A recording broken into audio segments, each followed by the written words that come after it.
Assalamualaikum warahmatullahi wabarakatuh. Perkenalkan, saya Sinta Dian Maharani, mahasiswa Magister Administrasi Rumah Sakit Universitas Muhammadiyah Yogyakarta.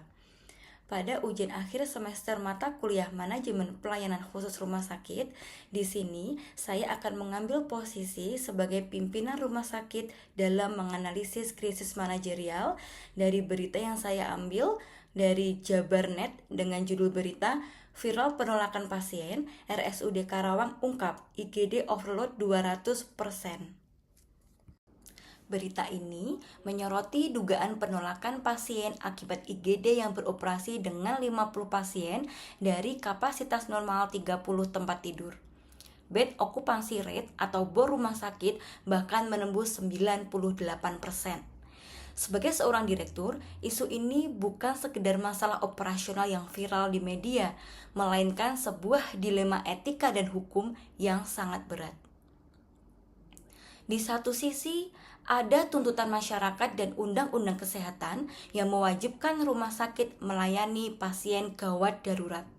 Namun di sisi lain, memaksakan pasien masuk ke dalam sistem yang sudah kolaps dengan overload 200% adalah bentuk pelanggaran terhadap prinsip dasar bioetika, yaitu non-malfeasance atau do no harm, yaitu jangan mencelakai pasien. Jika kita bedah secara mendalam, akar masalahnya bukanlah tenaga medis yang enggan melayani, melainkan kelumpuhan sistem rujukan berjenjang di daerah tersebut dan krisis kapasitas atau disebut capacity bottleneck. Masyarakat langsung menumpuk di RSUD karena menganggap fasilitasnya paling lengkap. Secara hukum dan standar mutu CARS atau JCI, IGD crowding ini sangat berbahaya. Saat tenaga medis bekerja melampaui batas idealnya, risiko kelalaian medis atau medical error meningkat drastis. Jika kita tetap menerima pasien di lorong-lorong tanpa fasilitas oksigen atau monitor yang memadai dan terjadi kematian, rumah sakit dapat dituntut secara hukum karena kelalaian memberikan standar pelayanan minimal. Keterbatasan kapasitas ini berdampak langsung pada terancamnya keselamatan nyawa pasien atau patient safety dan memicu krisis kepercayaan atau trust issue dari publik akibat komunikasi krisis yang belum optimal di garda depan. Berdasarkan analisis tersebut, sebagai direktur rumah sakit, saya akan mengeksekusi 3 keputusan strategis yang berlandaskan hukum, etika, dan nilai-nilai inklusivitas.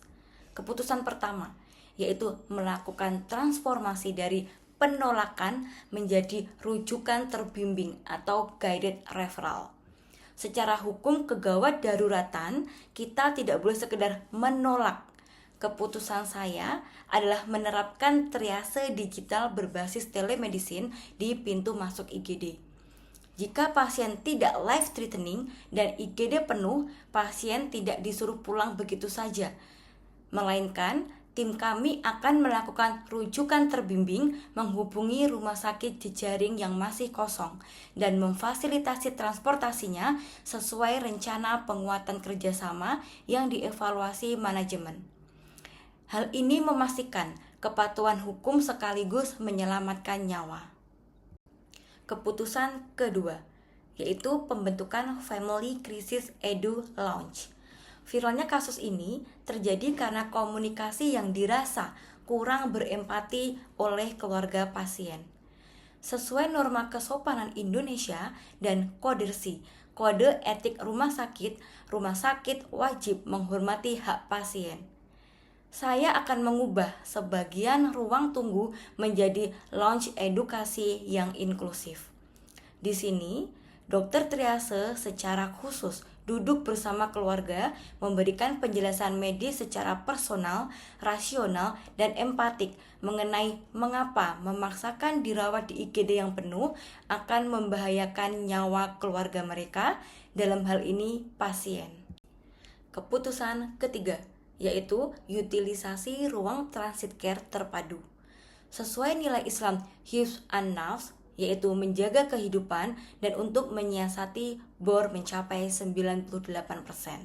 saya akan membuat transit care unit dengan memanfaatkan ruang non-kritis yang ada. Ini menjadi nilai tambah bagi rumah sakit. Pasien yang dalam skema rencana esok pulang akan dipindahkan ke unit transit yang nyaman, sehingga tempat tidur rawat inap bisa segera disterilkan dan diisi oleh pasien dari IGD.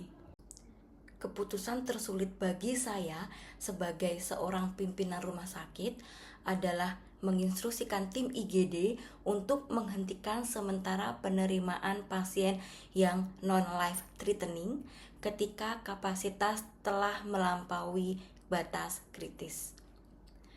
Menyampaikan penolakan kepada orang yang sedang sakit tentu sangat melukai nurani profesi dan empati kita yang sejatinya ingin menolong semua orang.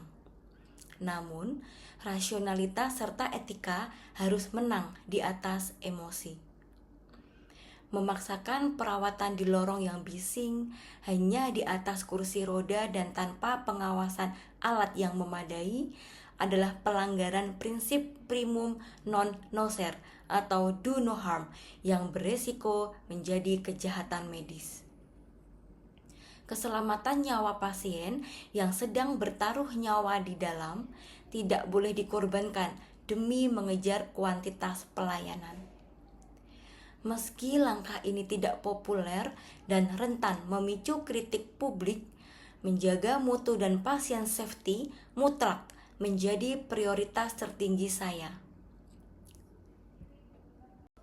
Demikian analisis dan refleksi manajerial dari saya.